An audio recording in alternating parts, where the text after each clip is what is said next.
ایک بادشاہ گزرے، آپ کو وہ واقعہ بتا دوں، اسی افریقہ والے، ان کا نام تھا جی ابو یوسف یعقوب بن یوسف الظاہری المراکشی من الموحدین رحمہ اللہ۔ یہ فوت ہوئی ہیں 595 ہجری میں، یعنی آج سے کتنے 6 صدی تھی نا، یہ 15ویں صدی ہے، 900 سال ہو چکے، 900 سال پہلے یہ بادشاہ، یہ خلیفہ گزرے۔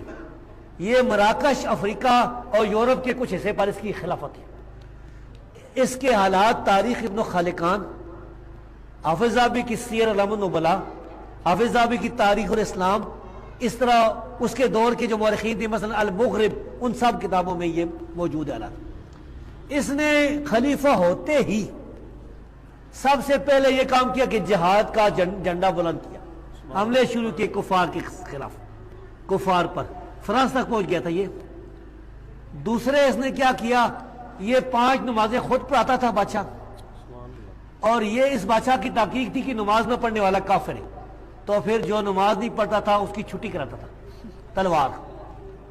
اور اس نے اپنے رشتہ داروں پر بھی شرعی حدود کا نفاذ کیا، اور کسی راستے سے جاتا تھا، کوئی عورت کھڑی ہو جاتی تھی، کہتی تھی میں مظلوم ہوں، یا بچہ کھڑا رک جاتا تھا، اس کا حق ادا کراتا تھا۔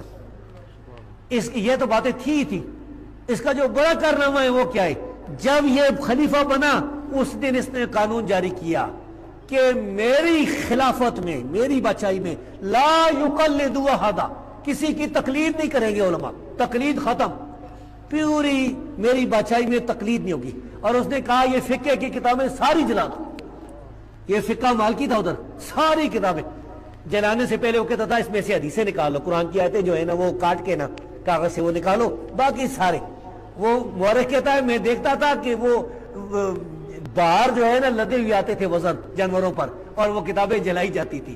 سارا اس نے مدونہ جتنی کتابیں تھی سب جلا کے رکھ دی۔ اس نے فقہ مالکی کو ختم کیا اس نے اپنے دور میں۔ اس نے کہا کہ 4 چیزوں کے مطابق فتوے دو گے، قرآن، حدیث، اجماع اور اجتہاد، بس یہ 4 فتوے۔ اور اس نے ایک اور کام بھی کیا، تخت ہے نا، تخت سے نیچے بیٹھتا تھا، اوپر اس نے 3 چیزیں رکھی تھی، کہتا تھا یہ قرآن ہے، یہ حدیث ہے، اور یہ تلوار ہے، بس، اور تیسری چوتھی چیز کوئی نہیں ہے، قرآن حدیث مانو یا تلوار۔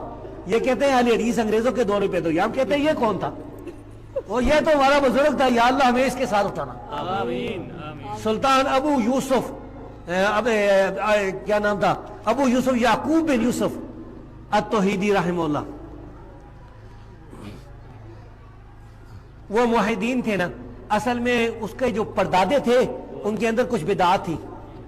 وہ ابن تمرت، انہوں نے افریقہ پر قبضہ کر لیا تھا، تو اس نے مادی ہونے کا دعویٰ کیا، اس نے اس مادیت ساری ختم کی، ابن تورمت کا نام نشان ختم کیا۔ اور یہ ہاں ایک اور بات میں بھول گیا، حافظ ذہبی نے لکھا ہے کہ اس خلیفہ ہوتے ہی اس نے اہل حدیث کو لے آیا، آؤ اہل حدیث سارے آ جاؤ، ان کو اپنی خلافت میں رکھتا تھا، ان سے دعائیں کراتا تھا، دعا کرو اللہ سے میرے لیے اللہ مجھے فتح دے، اور مرنے سے پہلے وصیت کی کہ مجھے ایک راستے کے قریب جو دفن کرنا، تاکہ لوگ میرے لیے استغفار کرتے ہیں۔